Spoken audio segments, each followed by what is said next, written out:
Hi everyone, welcome to my data science roadmap video series. This is part 7. Now I want to talk about MLOps. Actually, I talked about MLOps in the last two videos as well, part 5, 6 and 7. Part 5, we discussed about the best practices for feature engineering and data processing for MLOps.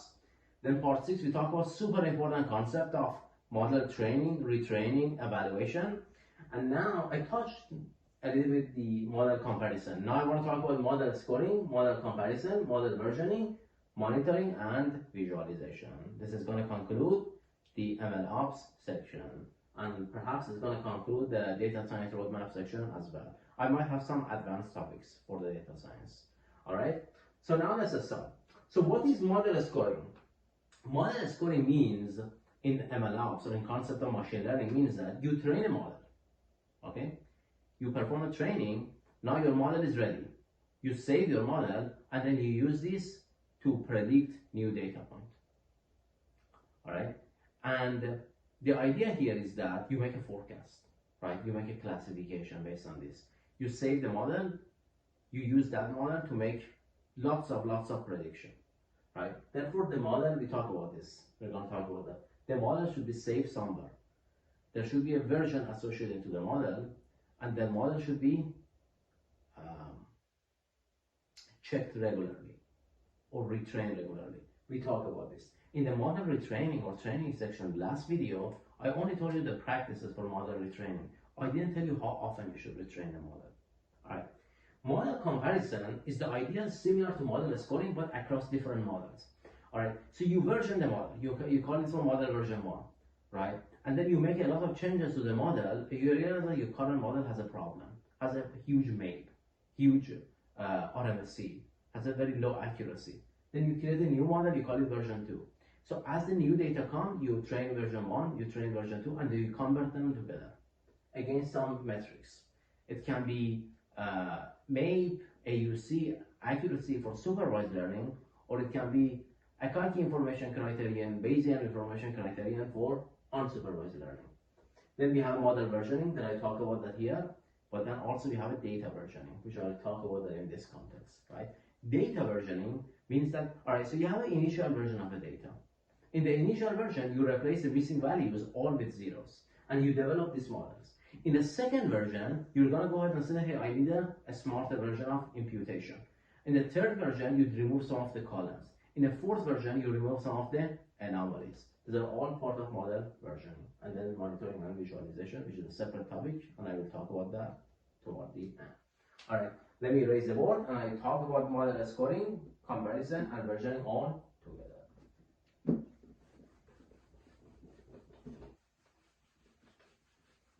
Just need more room here. It's kind of an important concept. All right, let's start. So let's first talk about model scoring. Model scoring. I don't know why I keep making mistake writing this. Alright. So model scoring is the idea here is very simple. You train a model, use the same model to score, predict new data point. That's what model scoring is. You train a model, you use it to score and predict a new data point. So what's the key here? The key is very important here.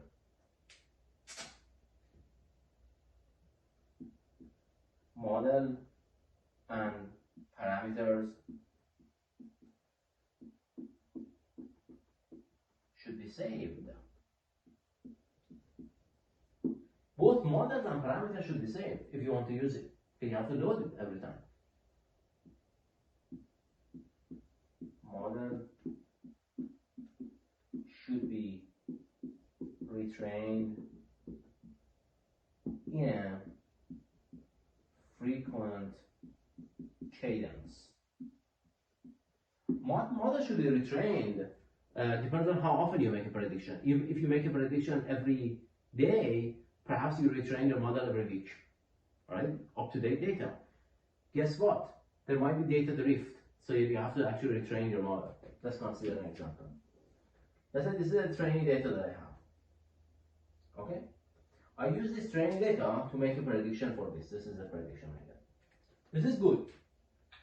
But now I assume that the data is changed and becomes something like this. Some data becomes something like this.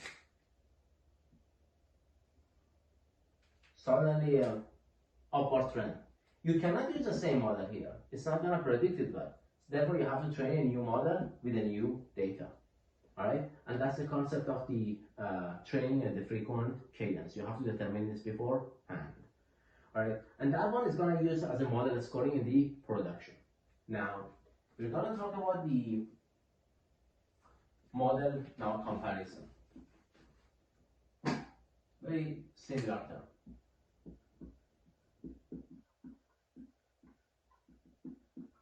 So, model comparison is scoring multiple models based on some evaluation metrics. So the idea is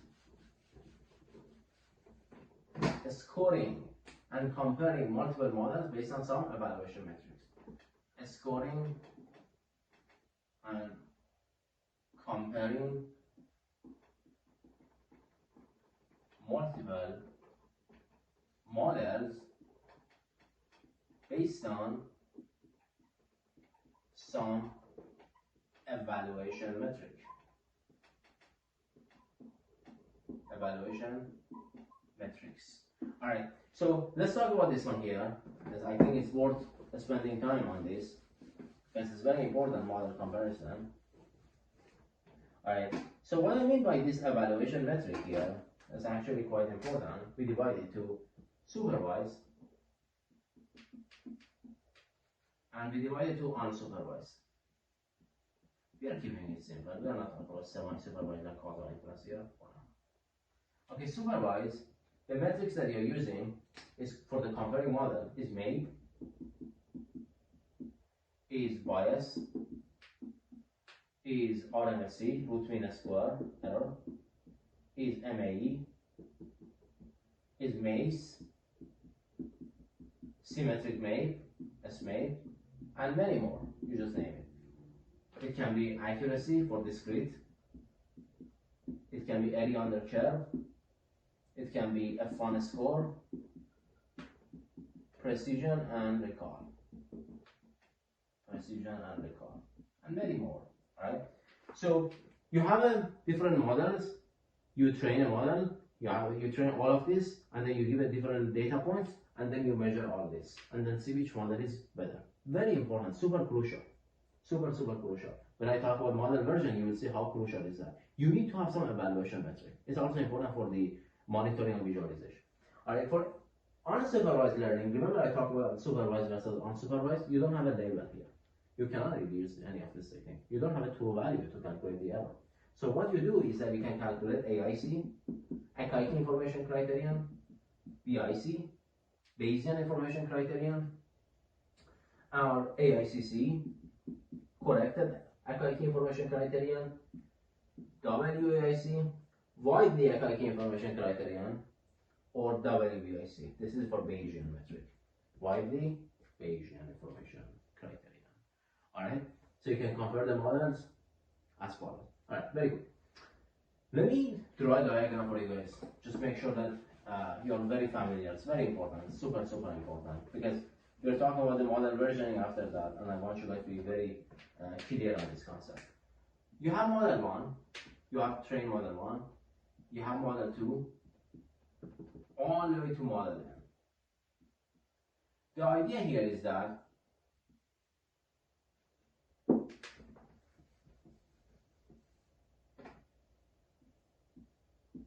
there is some true value here. Or let me try to actually explain it in much more intuitive sense. We get a pred 1, prediction, pred 2, all the way to pred n. Alright, they all go to something we call it true value, and we populate something called this one. Let's say, for example, as an example, we calculate the MAPE in absolute percentage error. It's very useful for dashboarding or visualization. So what we're going to have is as follows. You can have model 1, model 2, all the way to model N. And here you will have a different score. You have MAPE, you have RMSE, and you have MAE, whatever you want to call it, alright? So you calculate this one. You have a model 1 MAPE is 32%, 61%, and then this one is 18%. And you do it for all this and stuff. And then based on this one, you will see that actually which model is better to push to production. Super important for MLOps, model comparison. Alright. Now that we understand what model comparison is, let's talk about model versioning. So model versioning is, the idea is that you have a model versioning.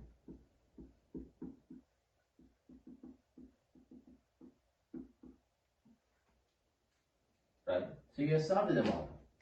You have a model and data set. So you have a data set. Let me try to explain through the diagram for you guys. You have a data set. You develop a model through that. Right? You realize this model has some issues. Okay?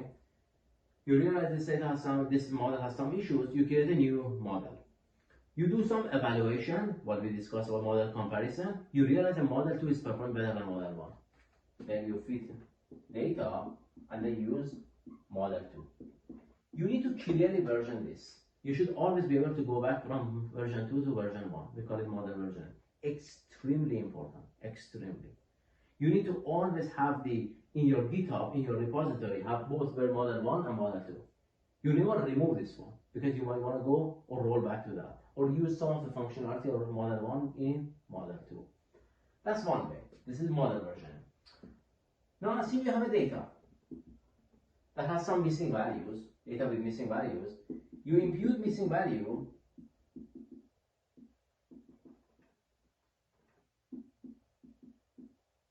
by replacing with 0.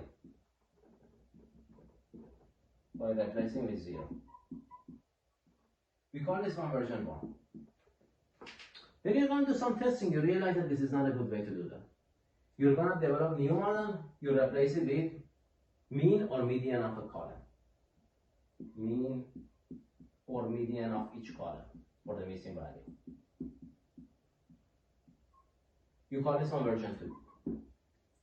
Then you're going to go ahead and develop something more sophisticated. You test it and stuff, and you realize that this has its own problem. Then you're going to go ahead and use KNN, K nearest neighbor, or other technique to develop an imputation technique, KNN. And you see this is working the best. You have to version it, version 3. Anything you do that is useful is going to production should have a version. That's all I'm trying to say. Data should have a version, model should have a version. Later I talk to you how to track this one. MLflow is one option. You can track this one, right? So there are ways that you can actually, AutoML is another package that can actually do this stuff for you guys, for MLOps. But we are not talking about that. Right now we are talking about the different definition of model versioning, comparison, and scoring, right? I hope you're clear on that. But now let me talk about the last piece, which is the visualization and dashboarding. Very important piece. Sometimes data scientists are responsible for that. Sometimes BIE, business intelligence engineers, are responsible for that. Sometimes data engineers are responsible for that. The job, the functionality of the job depends on the company that you go to. At Amazon, data scientists barely actually do this stuff. In a smaller company, data scientists also do this stuff as well. We call it dashboard and monitoring. So what's the idea here, guys? The idea here is as follows, that whenever so the ecosystem is that you have a data, you train a model, make a prediction, you evaluate them. All right. Now, what do you do? How do you let the stakeholders know about your evaluation, about your metrics, right? So after evaluation, you have some sort of metrics. What is the metrics? It's like MAPE. It's always like AUC. But how can you do that? How can you show it to a stakeholder? You cannot send them email about this stuff. You can send an update email, but you cannot show this stuff in the email every time. You're gonna go ahead and create a dashboard. So the next phase is to create a dashboard. Every company that has a product should have a dashboard. Dashboard is a visual representation of results. Alright? That's where monitoring is coming to the picture. You have a dashboard. Every day your dashboard is synced. Every day you update your dashboard, refresh your dashboard. You look at the result, you look at the performance metrics, and you see whether it makes sense or not. Dashboard is the one that is telling your model is not doing correct.